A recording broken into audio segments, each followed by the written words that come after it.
പിതാവായ ദൈവമേ, കേരളത്തിൻ്റെ വിവിധങ്ങളായ ഭാഗങ്ങളിരുന്നു കൊണ്ട് അനുഗ്രഹകിരണം ശുശ്രൂഷ സംബന്ധിച്ചുകൊണ്ടിരിക്കുന്ന എല്ലാവരെയും അങ്ങേ കരങ്ങളിലേക്ക് ഞാനിതാ സമർപ്പണം ചെയ്യുന്നു. ഓരോ സ്ഥാപനങ്ങളെയും, ഓരോ തറവാടുകളെയും, ഓരോ കുടുംബങ്ങളെയും, കുടുംബത്തിലെ ഓരോ വ്യക്തികളെയും യേശുവേ ഇതാ നിന്റെ കരങ്ങളിലേക്ക് സമ്പൂർണമായി കാഴ്ചവെക്കുന്നു. നിന്റെ സജീവ സാന്നിധ്യം കൊണ്ട് ഓരോരുത്തരും നിറയ്ക്കുകയും അനുഗ്രഹിക്കുകയും ചെയ്യണമേ.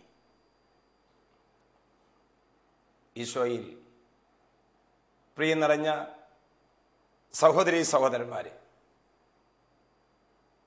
ഇന്ന് നമ്മൾ ചിന്തിക്കുവാൻ പോകുന്ന വിഷയം അടുത്തു നിൽക്കുന്ന ഈശോ. വിവിധങ്ങളായ സ്ഥലങ്ങളിലിരുന്നു കൊണ്ട് ഈ ശുശ്രൂഷ സംബന്ധിച്ചു കൊണ്ടിരിക്കുന്ന ഓരോ വ്യക്തിയുടെ ഹൃദയത്തിലേക്കും, ഓരോ കുടുംബത്തിലേക്കും, ഓരോ സ്ഥാപനത്തിലേക്കും ഈശോ കടന്നു വന്ന് നിങ്ങളുടെ ആഗ്രഹം എന്തു തന്നെയാണെങ്കിലും അത് സാധിപ്പിച്ചു തരട്ടെ എന്ന് പ്രാർത്ഥിക്കുകയാണ്. ആമുഖമായ വചനം തരുന്നത് വെളിപാടിന്റെ പുസ്തകം 3-ാം അധ്യായം 20-ാം തിരുവാക്യം. അവിടെ ഇപ്രകാരം നാം വായിക്കുന്നു: ആരെങ്കിലും എന്റെ സ്വരം കേട്ട് വാതിൽ തുറന്നു തന്നാൽ ഞാൻ അവന്റെ അടുത്തേക്ക് വരും, ഞങ്ങൾ ഒരുമിച്ച് ഭക്ഷണം കഴിക്കുകയും ചെയ്യും. ആരെങ്കിലും എന്റെ സ്വരം കേട്ട് വാതിൽ തുറന്നു തന്നാൽ ഞാൻ അവന്റെ അടുത്തേക്ക് കടന്നു വരികയും അവരോട് ഒരുമിച്ച് ഭക്ഷണം കഴിക്കുകയും ചെയ്യും. നമ്മുടെ കൂടെ ഇരിക്കാൻ ആഗ്രഹിക്കുന്ന, നമ്മുടെ അടുത്ത് വരാൻ ആഗ്രഹിക്കുന്ന ഒരു ദൈവത്തെ കുറിച്ചാണ് വചനം നമ്മെ പഠിപ്പിച്ചു തരുന്നത്. എന്തിനാണ് ഈശോ നമ്മുടെ അടുത്തേക്ക് കടന്നു വരുന്നത്? ഓരോ വ്യക്തികളെയും, ഓരോ കുടുംബങ്ങളെയും വിലയുള്ളവരാക്കി മാറ്റുവാൻ വേണ്ടിയിട്ടാണ് യേശു അടുത്തു വരുന്നത്. കുറച്ചുകൂടി ആഴത്തിലേക്ക് ചിന്തിച്ചാൽ അസാധാരണമായ ദൗത്യം ഏറ്റെടുക്കാൻ വേണ്ടിയിട്ടാണ് ഈശോ നമ്മുടെ അടുത്തേക്ക് കടന്നു വരുന്നത്. അല്പം കൂടി ആഴത്തിലേക്ക് കടന്നു എന്നാൽ യേശുവിന്റെ ധീര പടയാളിയാക്കി മാറ്റുവാൻ വേണ്ടിയിട്ടാണ് അവിടെ നമ്മുടെ അടുത്തേക്ക് കടന്നു വരുന്നത്. അതിന്റെ ഫലമോ നല്ല ഫലങ്ങൾ പുറപ്പെടുവിക്കാൻ വേണ്ടിയിട്ടാണ് ഈശോ നമ്മുടെ പക്കലേക്ക് കടന്നു വരുന്നത്. വിലയുള്ളവരാക്കി മാറ്റുവാൻ, നീ ജീവിക്കുന്ന കുടുംബം, നീ പ്രവർത്തിക്കുന്ന സ്ഥാപനം വിലയുള്ളതായി മാറ്റുവാൻ, അസാധാരണമായ ദൗത്യം നിങ്ങൾക്ക് ഏറ്റെടുക്കുവാൻ, യേശുവിന്റെ ധീര പടയാളിയാക്കി മാറ്റുവാൻ, നല്ല ഫലങ്ങൾ പുറപ്പെടുവിച്ച് ദൈവത്തിനും മനുഷ്യർക്കും പ്രീതികരമായ ജീവിതം നയിക്കാൻ വേണ്ടിയിട്ടാണ് ഈശോ നമ്മുടെ പക്കലേക്ക് അടുത്തേക്ക് കടന്നു വരുന്നത്. ഒരിക്കൽ വിശുദ്ധനായ ജെറോമിന്റെ അടുത്തേക്ക് ഉണ്ണീശോ കടന്നു വന്നിട്ട് ചോദിച്ചു, ജെറോമേ, നീ എന്താ എനിക്ക് തരിക? ജെറോമ് ഭയങ്കര ബൈബിൾ പണ്ഡിതനാണ്, ബുദ്ധിരാക്ഷസനാണ്. ജെറോമ് പറഞ്ഞു, ദൈവമേ, അവിടെ നിന്ന് നൽകിയിരിക്കുന്ന ഈ ബുദ്ധിശക്തി മുഴുവൻ നിനക്ക് ഞാനിതാ തരുന്നു. ജെറോമ് വിചാരിച്ചു വളരെ സന്തോഷമായിരിക്കുമെന്ന്. അത് സ്വീകരിച്ചതിന് ശേഷം ഉണ്ണീശോ ജെറോമിന്റെ മുഖത്തേക്ക് നോക്കി, എന്താ ഇങ്ങനെ നോക്കുന്നത്? എന്താ, സന്തോഷമായില്ലേ? അപ്പോൾ ഉണ്ണീശോ വീണ്ടും പറഞ്ഞു, ഇനി ജെറോമോ, നീ എന്താണ് എനിക്ക് തരിക? ബുദ്ധിയുള്ള ജെറോമ് ചിന്തിച്ചാലോചിച്ച് എന്നിട്ട് ഉണ്ണീശോയോട് പറഞ്ഞു, അവിടെ നിന്ന് എനിക്ക് നൽകിയിട്ടുള്ള എല്ലാ അനുഗ്രഹങ്ങളും ഈശോയെ ഇതാ നിന്റെ തൃപ്പാദത്തിൽ സമർപ്പിക്കുന്നു. എന്നിട്ടും ഉണ്ണീശോ തൃപ്തമായില്ല. എന്നിട്ട് ജെറോമിന്റെ മുഖത്തേക്ക് നോക്കിയിട്ട് പറഞ്ഞു, ജെറോമേ, ഇതുവരെയും ഞാൻ നിനക്ക് തന്നതാണ് എനിക്ക് സമർപ്പിച്ചത്. ഞാൻ തരാത്തത് നിന്റെ കൈവശമുണ്ട്, നീ അത് എനിക്ക് തരിക. അപ്പോഴാണ് ജെറോമാകെ വണ്ടടിച്ചു പോകുന്നത്. ഈശോ തരാത്ത എന്താണ്? ദൈവം തരാത്ത എന്താണ്? തിന്മകൾ, അശുദ്ധി, ദുർവൃത്തി, ബലഹീനതകൾ, അത് ദൈവം തരാത്തതാണ്. ഈശോ ചോദിക്കുന്നത് അത് എനിക്ക് തരിക എന്ന്. പ്രിയപ്പെട്ടവരെ, നമ്മൾ ഓരോരുത്തരും നമ്മുടെ ബലം എന്താണെന്നും ബലഹീനത എന്താണെന്ന് നമ്മൾ തിരിച്ചറിയണം. ബലം മാത്രമല്ല ദൈവത്തിന് കൊടുക്കേണ്ടത്, നമ്മുടെ ബലഹീനതകളും പോരായ്മകളും യേശുവിന് കൊടുക്കുമ്പോൾ നീ എന്ത് കൊടുക്കുന്നുവോ അത് രൂപാന്തരപ്പെടുത്തിയാണ് നമുക്ക് തിരിച്ചു തരിക. ദുഃഖം കൊടുത്താൽ സന്തോഷം, രോഗം കൊടുത്താൽ രോഗശാന്തി, അശുദ്ധി കൊടുത്താൽ വിശുദ്ധി എന്ന് പറഞ്ഞാൽ ഈ തിന്മ മുഴുവൻ ഈശോ തിന്ന് നമ്മെ രൂപാന്തരപ്പെടുത്തുന്നവനാണ് യേശു കർത്താവ്. Praise the Lord, praise the Lord. ലോകത്തിന് ജീവൻ നൽകാൻ അവിടുന്ന് നൽകുന്ന ഭക്ഷണം സ്വന്തം ശരീരമാണ്. യേശുവിന്റെ ഈ ശരീരം ഭക്ഷിക്കുന്നവർക്കാണ് ദൈവീക ജീവന്റെ സമൃദ്ധി ഉണ്ടായിത്തീരുന്നത്. ഒരിക്കൽ ഈശോ തന്റെ ശിഷ്യന്മാരോട് ചോദിച്ചില്ലേ, ഇതാ എന്റെ വചനം കേട്ടവരൊക്കെ ഇതാ മാറിപ്പോയി, നിങ്ങൾ പോകുന്നില്ലേ? അപ്പോൾ പത്രോസ് മുന്നോട്ട് കടന്നു വന്നിട്ട് പറഞ്ഞു, യോഹന്നാന്റെ സുവിശേഷം 6:69 നാം വായിക്കുന്നു, കർത്താവേ, ഞങ്ങൾ ആരുടെ അടുത്തേക്ക് പോകും? നിത്യജീവന്റെ വചനങ്ങൾ നിന്റെ പക്കലുണ്ട്, നീയാണ് ദൈവത്തിന്റെ പരിശുദ്ധനെന്ന് ഞങ്ങൾ അറിയുകയും വിശ്വസിക്കുകയും ചെയ്യുന്നു. Praise the Lord, praise the Lord. പ്രിയപ്പെട്ടവരെ, നിത്യജീവന്റെ കവാടങ്ങൾ, നിത്യജീവന്റെ രക്ഷയുടെ മാർഗങ്ങൾ, നിത്യ സൗഖ്യത്തിന്റെ മാർഗങ്ങൾ യേശുവിന്റെ പക്കലുണ്ട് എന്ന് അറിയുകയും വിശ്വസിക്കുകയും ചെയ്ത പത്രോസ്ലിയാണ് ഈ പ്രഖ്യാപനം നടത്തിയത്.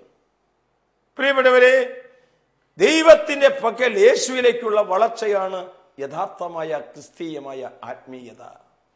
വചനത്തിലേക്കുള്ള വളർച്ചയാണ് യഥാർത്ഥമായ ക്രിസ്തീയമായ ആത്മീയത എന്ന് പറയുന്നത്. ആ ഈശോ നമ്മോട് എന്താ പറയുന്നത്? മോനെ, നീ പോകുന്നിടത്തെല്ലാം ഞാൻ നിന്റെ കൂടെ ഉണ്ടായിരിക്കും. നീ വഴിയാത്ര ചെയ്യുമ്പോൾ, നീ ജോലി സ്ഥലത്തേക്ക് പോകുമ്പോൾ, നീ പരീക്ഷാ ഹാളിലേക്ക് പോകുമ്പോൾ, നീ ഇന്റർവ്യൂവിന് പോകുമ്പോൾ, ദൈവമായ കർത്താവ് പറയുന്നു, ഇതാ ഞാൻ നിന്നോട് കൂടെയുണ്ട്.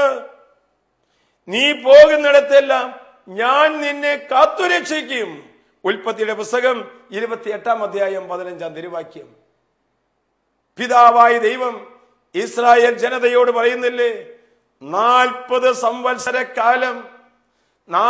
സംവത്സരക്കാലം മരുഭൂമിയിൽ നടത്തിയിട്ട് നിന്റെ വസ്ത്രം പഴകിപ്പോയില്ലല്ലോ, നിന്റെ കാലുകൾ വേദനിക്കാൻ ഇടവന്നില്ലല്ലോ എന്ന് പറഞ്ഞാൽ ജീവിതത്തിന്റെ എല്ലാ വിശദാംശങ്ങളിലേക്കും കടന്നു വരുന്ന ഒരു കർത്താവിനെയാണ് വചനത്തിലൂടെ നമ്മുടെ പക്കലേക്ക് കടന്നു വന്നത്.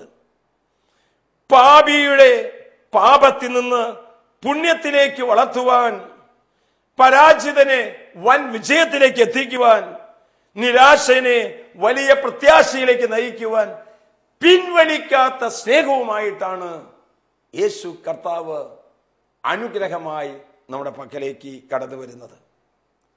ആര് കടന്നു വന്നാലും അവിടുന്ന് സ്വീകരിക്കും. ആര് യേശുവിന്റെ പക്കലേക്ക് കടന്നു വന്നാലും സ്വീകരിക്കും എന്ന് പറഞ്ഞാൽ ദൈവത്തിന്റെ സ്നേഹം ഒരിക്കലും പിൻവലിക്കാത്ത സ്നേഹമാണ്. പന്നിക്കൂട്ടത്തിൽ നിന്ന് കടന്നു വന്നാലും അവിടുത്തെ സ്നേഹം പിൻവലിക്കുകയില്ല. തട്ടിപ്പറിക്കാരനും ചുങ്കക്കാരനുമായ സക്കേവൂസ് യേശുവിന്റെ പക്കലേക്ക് ഇറങ്ങി വന്നു, അവനെ സ്വീകരിച്ചു. വ്യഭിചാരത്തിൽ പിടിക്കപ്പെട്ട സ്ത്രീയെ അവിടുത്തെ സ്നേഹം പിൻവലിച്ചില്ല.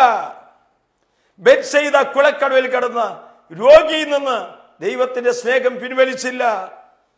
ജെറീക്കോയിലെ കണ്ണുപൊട്ടന്റെ സവിധത്തിൽ നിന്ന് സ്നേഹം പിൻവലിച്ചില്ല എന്ന് പറഞ്ഞ പ്രിയപ്പെട്ടവരെ, ഏത് അവസ്ഥയിലും ആര് കടന്നു വന്നാലും യേശു അവരെ സ്വീകരിക്കും എന്ന് പറഞ്ഞാൽ കുറ്റപ്പെടുത്താത്ത ഒരു സ്പിരിച്വാലിറ്റിയാണ് യേശുവിന് ഉണ്ടായിരുന്നത്. എല്ലാവരെയും വിലമതിക്കുന്ന, എല്ലാവരെയും സ്വീകരിക്കുന്ന, എല്ലാവരെയും അംഗീകരിക്കുന്ന ഒരു ആത്മീയതയുടെ വ്യക്തിത്വമാണ് യേശു കർത്താവ് ജനകോടികൾക്ക് നൽകുന്നത്. എല്ലാവരെയും വിലയുള്ളവരായി കാണുകയാണ്. എന്തിനാണ് ഈ വില കൊടുക്കുന്നത്? ഒരു വ്യക്തിയുടെ വില എന്താണെന്ന് യേശുവിന് വളരെ നന്നായിട്ട് അറിയാം.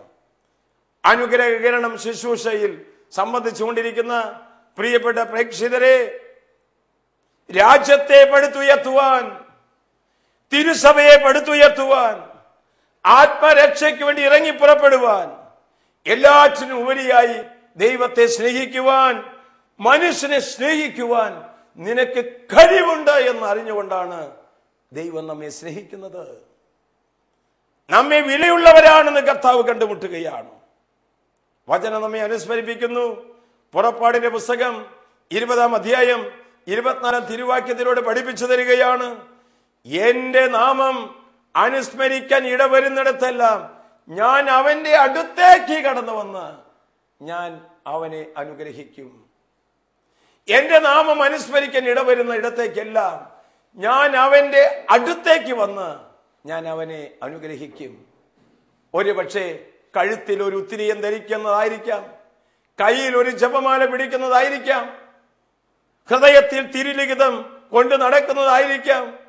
ആരൊക്കെ തന്റെ നാമം അനുസ്മരിക്കാൻ ഇടവരുന്നുണ്ടോ അവരുടെ അടുത്തേക്ക് വന്ന് അവിടുന്ന് അനുഗ്രഹിക്കും. കാരണം ആരൊക്കെ വിളിച്ചാലും വിളി കേൾക്കുന്നവനാണ് കർത്താവ്. ആരൊക്കെ വേദനിച്ചാലും അവന്റെ പക്കലേക്ക് കടന്നു വരുന്നവനാണ്. 2 രാജാക്കന്മാർ 20-ാം അധ്യായം 5-ാം വാക്യത്തിലൂടെ പഠിപ്പിച്ചു തരികയാണ്. നീ കരഞ്ഞാൽ നിന്റെ കണ്ണീര് തുടയ്ക്കാൻ ഞാൻ കടന്നു വരും.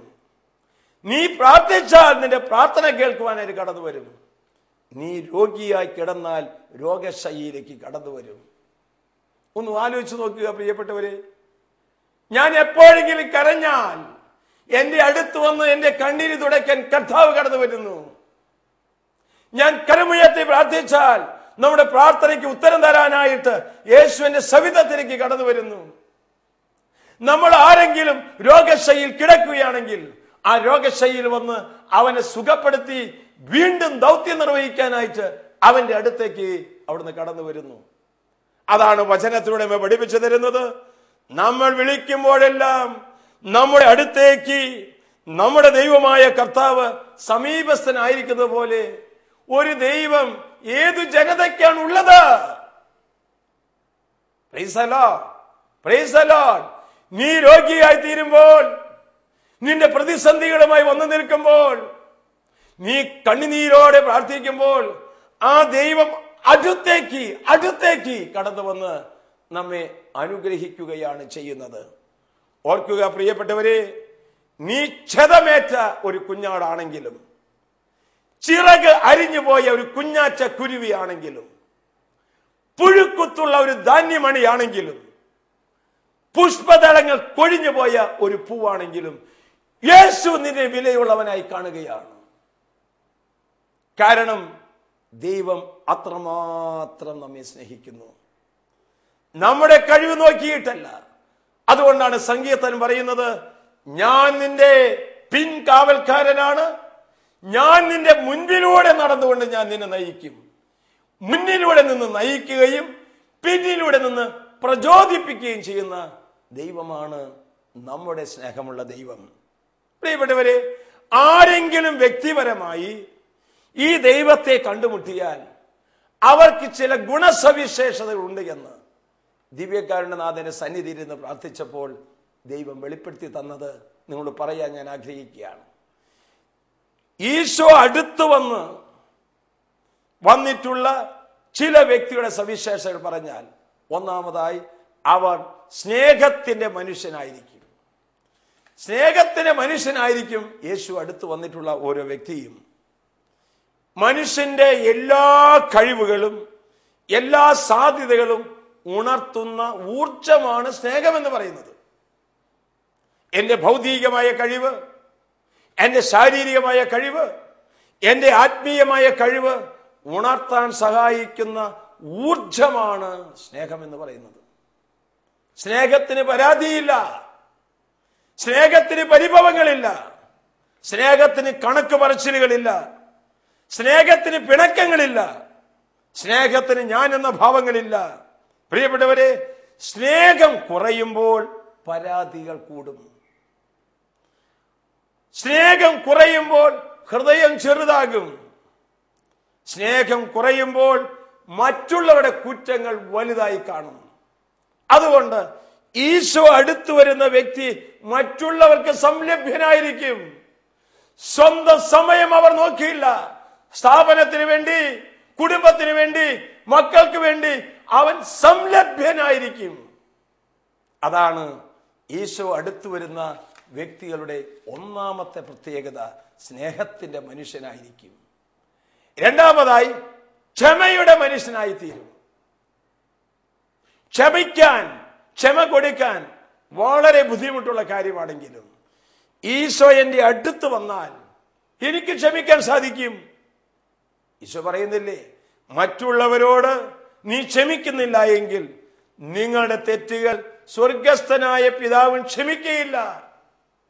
എന്തുകൊണ്ടാ പ്രിയപ്പെട്ടവരെ ക്ഷമിക്കാൻ പറ്റാത്തത്? ചിലരുടെ സംസാര രീതിയാണ്.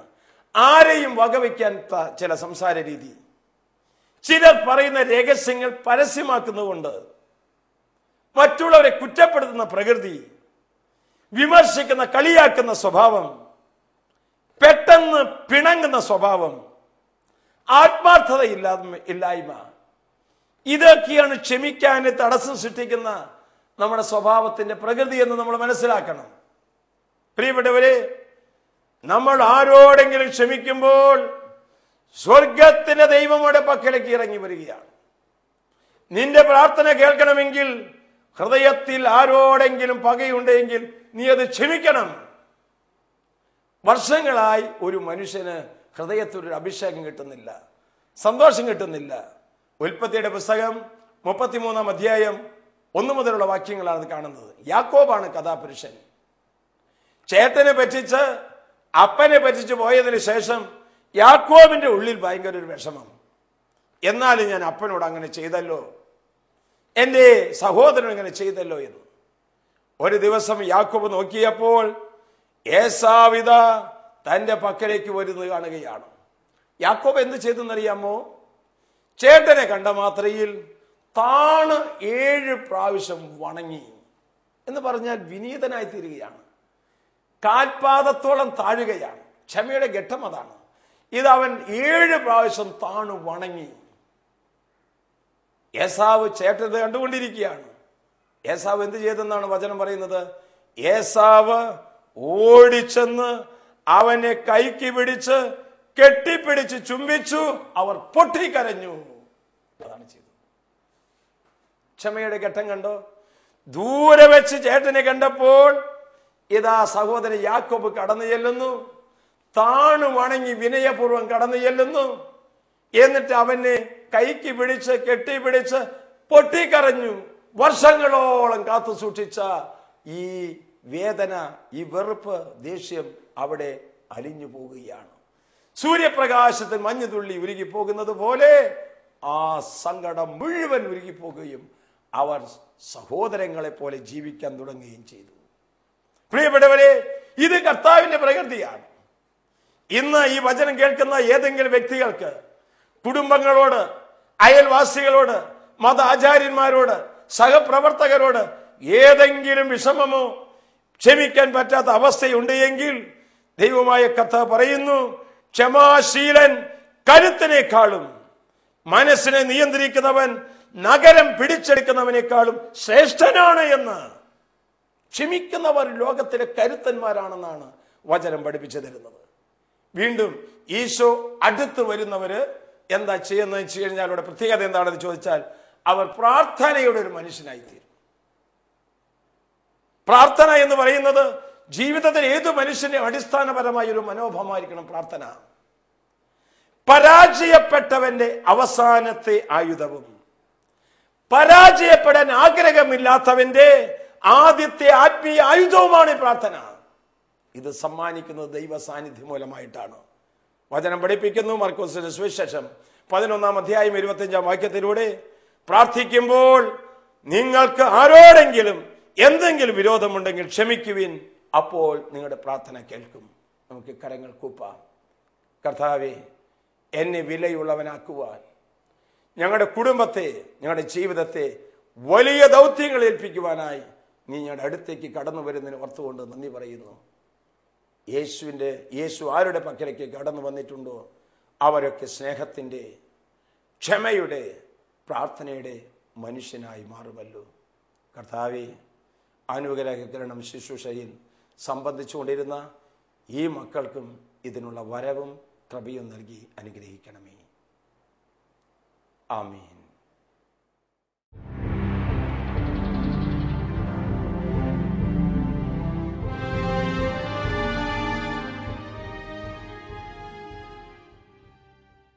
ഞാൻ എൻ്റെ മകന് വേണ്ടി സാക്ഷ്യം പറയാനാണ് ഇവിടെ നിൽക്കുന്നത്. എൻ്റെ പേര് ഷീബ, സ്ഥലം വരാക്കര.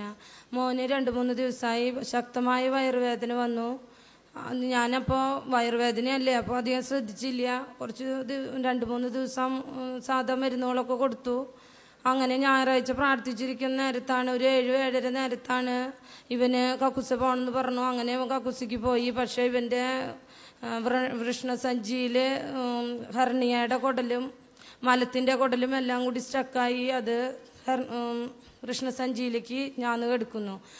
ഭയങ്കര വയറുവേദന ഉണ്ടായിരുന്നു. പക്ഷേ അപ്പോൾ കൊണ്ടുപോകാനായിട്ട് യാതൊരു ഇതുമില്ല, പൈസയില്ല, ഒന്നുമില്ല. അങ്ങനെ തിങ്കളാഴ്ച ഒരു ഉച്ച കഴിഞ്ഞ് അവിടെ അടുത്തുള്ളൊരു ഡോക്ടറെ അടുത്തേക്ക് പോയി. ഡോക്ടർ പറഞ്ഞു സർജറി വേണം മോളെ, അല്ലാണ്ട് ഇത് പെട്ടെന്ന് തന്നെ മാറില്ല, ഇത് കുറച്ച് കാലമായിട്ടുള്ള അസുഖമാണ് മോന്, അത് കാരണം കൊണ്ട് നിങ്ങൾ പേടിക്കേണ്ട, ഇന്ന സ്ഥലത്ത് പോയി നിങ്ങൾ സർജനെ കാണ്, സർജറിയിലൂടെ സൗഖ്യം കിട്ടുമെന്നും പറഞ്ഞു.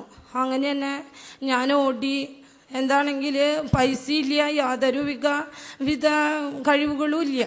അങ്ങനെ ജെറുസലേംനാഥൻ്റെ എല്ലാം മിക്ക വെള്ളിയാഴ്ച ഇവിടെ വന്ന് ഞാൻ കണ്ണുനീരോടുകൂടി, മുന്നിലിരിക്കാൻ സ്ഥലം കിട്ടില്ലെങ്കിലും പിന്നിലിരുന്ന് ഞാൻ കണ്ണുനീരോടുകൂടി പ്രാർത്ഥിക്കാറുണ്ട് എല്ലാ കാര്യങ്ങൾക്കും വേണ്ടി. പക്ഷെ ഇത് മാത്രം ഞാൻ അറിഞ്ഞില്ല എന്നുള്ള വേദനയോടുകൂടി ചൊവ്വാഴ്ച ഇവിടേക്ക് ഓടി വന്നു. ഉച്ചയ്ക്ക് മോനെ സ്കൂളിൽ നിന്ന് വിളിച്ചിവിടെ കൊണ്ടുവന്നു. ഇവിടെ വന്നപ്പോൾ റാണി ചേച്ചി പറഞ്ഞു, അച്ഛന്മാരാരുമില്ല ചേച്ചി, എന്താ ചെയ്യണേ? റാണി ചേച്ചിയാണെങ്കിൽ അരുളിക്ക് കൊണ്ട് പോവായിരുന്നു. അപ്പോൾ പറഞ്ഞു, എൻ്റെ ഈശോയ്ക്ക് ആരും ഇല്ലല്ലോ, ഞാൻ എന്ത് ചെയ്യും ഇത് പറയാനായിട്ട്? എങ്കിലും ജെറുസലേംനാഥനോട് ഉണ്ടല്ലോ, ജെറുസലേംനാഥനോടും മാതാവിനോടും ഉണ്ണീശോടും കൂടി കരഞ്ഞ് പ്രാർത്ഥിച്ച് ഞാൻ എൻ്റെ നിയോഗം ഞാൻ ഈ കൊട്ടയിൽ എഴുതിയിട്ട് പോയി ചൊവ്വാഴ്ച. അങ്ങനെ തന്നെ പപ്പയാണെങ്കിൽ ഇവന് ടോക്കൺ എടുക്കാൻ വേണ്ടി ഡോക്ടറെ അടുത്ത് ക്യൂ നിൽക്കണം. അപ്പോഴേക്കും വിളി വന്നു, നീ വേഗമായോ, 3ാമത്തെ നമ്പറാണ് മോന് കിട്ടിയിരിക്കണേ.